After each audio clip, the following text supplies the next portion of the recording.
Hi everyone, I'm Holly from Handprinted and I'm going to show you how to do a dry point etching using Drypoint Plastic.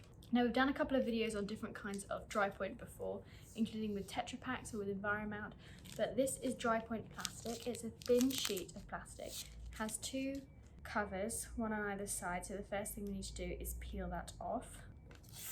One of the really useful things about this is because it is transparent, it means that you can trace drawings or photographs. It's also completely wipeable because it's plastic. It means that it's very easy to ink up and very easy to clean. So Drypoint is a technique that's printed intaglio or intaglio, and that means we work ink onto the plate, wipe off the excess and print it onto dampened paper, usually through a press.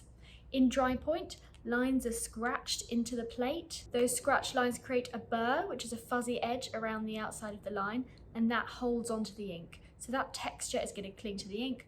The smooth surfaces are wiped clean and you get a printed drawing, which might look something like this. This is a Drypoint etching with Drypoint Plastic. So you see that lovely fuzzy quality of line. That's quite typical of Drypoint. So I'm going to start off with my fresh plate here. We have this at handprinted.co.uk in a few different sizes, and it's very easy to cut with a guillotine, a scalpel, or even scissors if you're careful. And I'm going to get my drawing traced onto it. So I'm just going to pop my Drypoint Plastic over the top and tape it down so that it stays in the same place.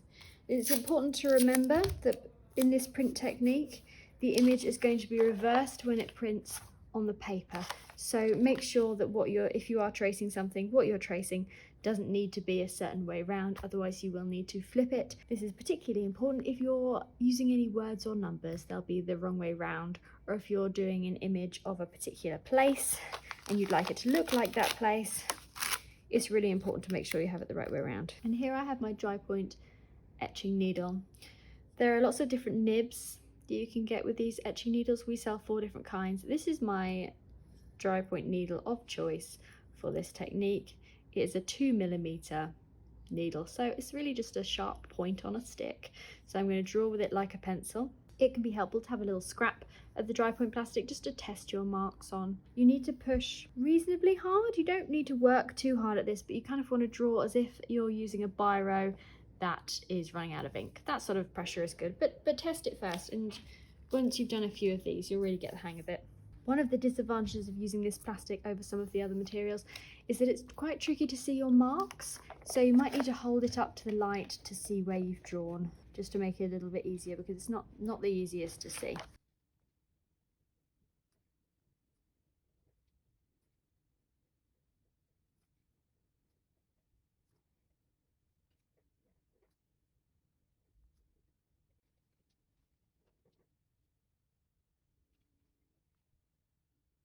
I'm going to go in to the stem of this plant and just add a few extra lines to shade it in.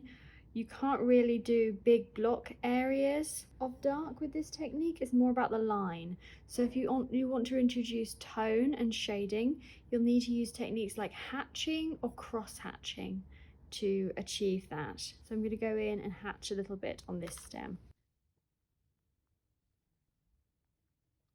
Now I'm ready to ink up and print. The first thing I need to do before I do any inking is to soak my paper. So I'm using an A5 sheet of 300g Snowden cartridge paper, but there are all sorts of different papers that you can use. Try to choose one that's a little heavier weight for this technique. Snowden is brilliant for this. It can handle a good soaking. Somerset paper, like the 300g or even the 250 really. Somerset satin white paper is a great option. And my colleague Bridget informed me today actually that she's just done a print on the Cardi rag paper, and that worked fantastically. So there are lots of options out there. If you want to choose something quite thick, thin papers aren't ideal here. So get your paper or a couple of sheets into a tray of water to start soaking. I like to soak them for around the same time it takes me to ink up. But it'll vary from paper to paper, so you can experiment with your own. I'm using Akua inks, Akua intaglio inks. For this technique, I'm going to try and do a blend of a couple of different colours.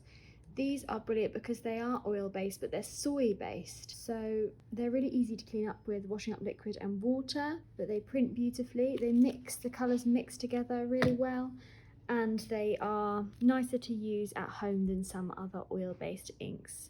they're easier to clean up, and they don't have a strong smell. So these are a really good option. I also find them really easy to wipe off the plate, so they're not as stiff as some other inks.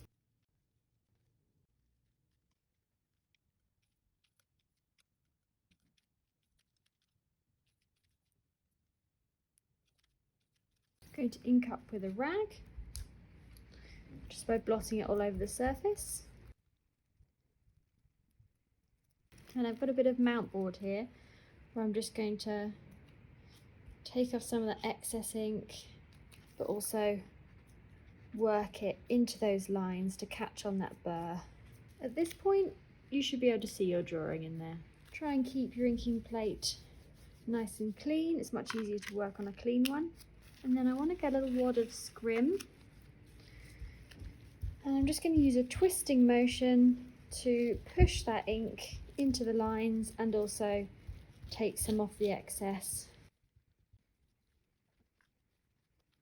Now I want a clean piece of fabric to get excess ink off the areas of the plate that I want clean. You can do as much or as little cleaning as you want here, depending on how much plate tone you want left behind. And you can use plate tone to your advantage. You can use your plate tone to add to the design.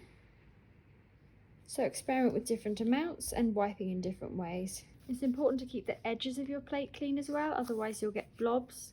You only really want to hold the plate at the edges at this point too. Try and not get any fingerprints on there. Okay, so I've got my green on, and I just for a little bit of interest, I want to add just a little bit more colour into the tips of these branches where the blossoms are.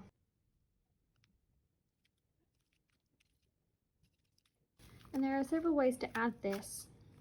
I'm just going to use a rag on the end of a fingertip to add a little ink there.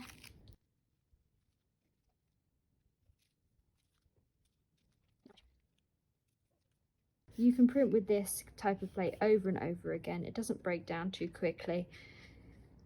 If you're printing with a press, then you may find that the burr gets squashed down over time by the pressure of the press, which means it won't last forever. But you should be able to get a good addition from something like this. I'd hope to get 20 or 30 maybe from this type of plate. Okay, that'll do. Let's see how this prints. I'm printing this with our Abe geared etching press. I have got a registration sheet here which just shows me where to put my paper and where to put my plate, so I get it reasonably central. And I've blotted my paper. It should be damp but not soaking wet. You don't want it shiny wet. Use paper fingers, either made out of little folded paper or this is made from tin cans, to hold it, because you don't want any ink from your fingers getting onto your paper. So I want my plate ink side up, paper with paper fingers laid down on top, newsprint, blanket, and I've got my pressure tight. To print this kind of work, you want a quite good pressure. Here is my print. So it's a little mucky. Next time I'll try and be a little bit cleaner. I'm trying to hold it on the edges now so I don't get any more fingerprints on it. I've got the slight tint of a different colour in those blossoms, so I'm happy with that. All those lines have got that lovely soft dry point burr look. It's kind of like a fuzzy line, and that's really characteristic of Drypoint, and it's one of my favourite things about it. You can also see that I've got good plate marks around the edges. You can see them on the back as well. There are quite a few things to troubleshoot with this process. If you don't get a print that looks exactly how you want, there are lots of different elements that you can change to adjust that. If you haven't got these plate marks that look nice and crisp and are visible on the back, you probably need tighter pressure on the press, or potentially your paper isn't soaked enough. If your lines are very faint, it could be that your press isn't tight enough. Maybe your paper is too dry, or maybe when you were wiping the ink off your plate, you got a little carried away and wiped off too much. So there are lots of factors to do with the inking, the paper soaking, and the press pressure that will adjust your print. All these materials are available at handprinted.co.uk, as well as presses. If you'd like any more information about presses, just let us know and we'll help you. Happy printing!